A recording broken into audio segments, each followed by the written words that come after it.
Hi, and welcome back to Focal Point AFR Talk, this second hour on this Tuesday edition. Bryan Fisher is my name. The program is Focal Point. You are listening to high-definition radio here on Focal Point. More content per cubic inch of air than any other place on your radio dial. At least that is our goal. Focal Point, the program. My name is Bryan Fisher. Let's go to the phones to start this segment. 888-589-8840, 888-589-8840. Let's take a call from Jeff in Leesburg, Georgia. Jeff, welcome. What's on your mind? Yeah, Bryan, I was calling about a program that you had on your air about, I guess, 3 or 4 years ago about the men in, I think it was Pennsylvania, the House of Horrors that were doing abortions. Yeah, Kermit. Because I've never heard anything on mainstream media about it, and I was wondering what they done to him, if anything. Yeah, well, he's in prison. He's in prison? They did wind up sending him to prison. I don't know for how long, but I think the sentences are long enough, and at his age, there's a good chance he's going to die in prison, which would be a just outcome. So, yeah, they did, and you're right, Jeff, the mainstream media covered that up. I mean, it was an embarrassing thing for them because there's nobody that can justify what this guy did. The mainstream media couldn't justify it.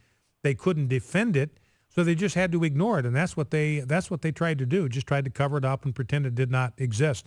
But he was found guilty. He was found guilty basically of infanticide. They had solid evidence presented in court that he had killed 7 or 8 babies after they had been born. They were alive. They were outside the wombs of their mothers, and he snipped their necks, basically committed internal decapitation of these poor young little babies, and so that's just a case of infanticide. That's murder.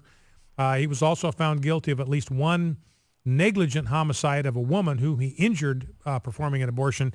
She wound up bleeding to death. So he did get the closest thing we've got right now to justice on that issue.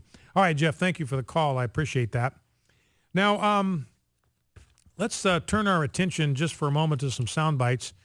This is President Obama. You heard Jeff tease this at the top of the second hour here. Clip 1, Rob. This is President Obama talking with Bill O'Reilly. And President Obama rightly has a reputation for being a socialist. I think he's the most radical extremist president we've ever had. And so Bill O'Reilly bores in on him on exactly that accusation. Let's hear how he responds. If you want to be president of the United States, then you know that you're going to be subject to criticism. But if it's unfair, I want to know if it's unfair. Is it criticism is criticism. It's my job to give you a hard time. Here's what I would say. I think regardless of whether it's fair or not, it has made Fox News very successful. But if I'm unfair, I want you to know. Here's what you guys are going to have to figure out is what are you going to do when I'm gone? I'm telling you. Our ratings were high when you weren't here. Oh, man. I've been a big money President Clinton. All right, and President Bush. I gave President Bush a real hard time. Are you the most liberal president in U.S. history? Probably not.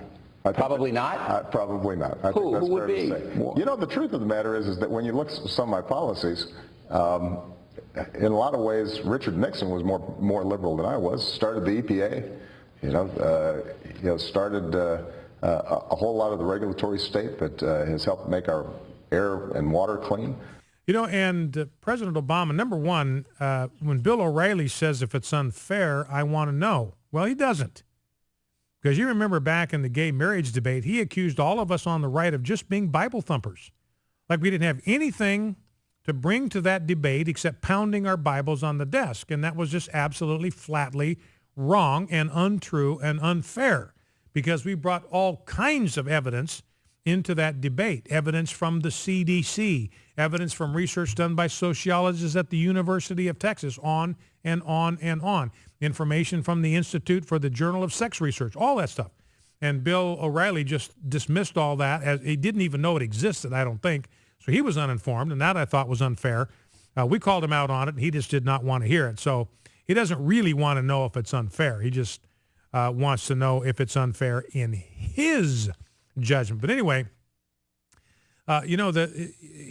Obama's criticism, I think, of Nixon is actually justified. Now, Nixon was not to the left of Barack Obama. That's where he's completely dead wrong. Woodrow Wilson, FDR, those would be the guys that would be to the right of Barack Obama. but way left of center. Barack Obama is out there in an orbit all of his own. In fact, if he's not careful, the orbit he's on is going to take him clean out of the galaxy altogether. But he's right in fingering Richard Nixon for a lot of the growth of the regulatory state. Richard Nixon created the EPA, which has done nothing but mischief since he created it in 1973. He created OSHA, which has done nothing but mischief in the building industry since he created it again at about the same time.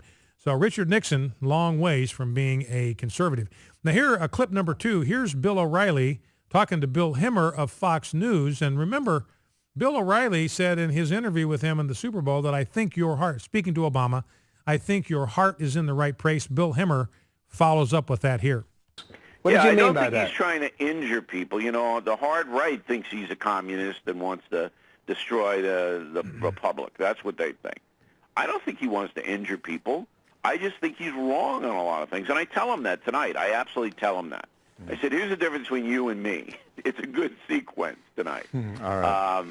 But I don't think I don't think he wants to hurt anyone, but I just think his policies are hurting people. So he says he thinks that President Obama's heart is in the right place. His motives are pure. He sincerely wants to do the best and right thing for the American people. Now, I would have a difference of opinion with Bill O'Reilly on that because Jesus said it's by your fruit you shall know them. It's by your fruit you shall know and be able to see the condition of the heart. So I don't think he's nearly as pure in his motives as Bill O'Reilly thinks he is. But Bill O'Reilly is correct in the sense that at this point, what difference does it make? What difference does it make if his heart is in the right place or not? His policies are hurting people. Bill O'Reilly is exactly right about that. His policies, regardless of whether they're well-intentioned or not, Bill O'Reilly thinks they are. I think they're not. Regardless of that, what difference does it make? Because people are being hurt by these policies. Let's grab a call from Lewis in Baton Rouge, Louisiana. Lewis, welcome to Focal Point with Bryan Fisher. Lewis, Baton Rouge, what's on your mind? Hey, Bryan. Hey. I was wanting to comment on a call that you had with a guy named Mason. Was he considered a Christian? Well, I didn't ask him. Okay, I was just curious. But anyways, the comment I wanted to make was some Christians, they're on the fence or think that abortions are okay in the case of incest or rape. And I've encountered that in my conversations. And one thing that I found was if you ask them the question, when would God say, kill that baby? It seems to open their eyes to the fact that it's not okay. Yeah. Some Christians actually... Yeah, and you're right about that. And, it's interesting to me, and I appreciate the call, Lewis. Thank you for that, because it was interesting to me when I pointed out that he had called it a baby, and so he admitted that this represented the killing of a baby. And so when I put it to him like that, let's strip it down to the words that you've used. You call it a baby. Abortion takes the life of that baby. So what you are saying is that it's okay under certain circumstances to kill a baby. And remember, there was just this pregnant pause. It just stopped him in his tracks because he realized that was the truth, didn't want to admit it. Back in 2.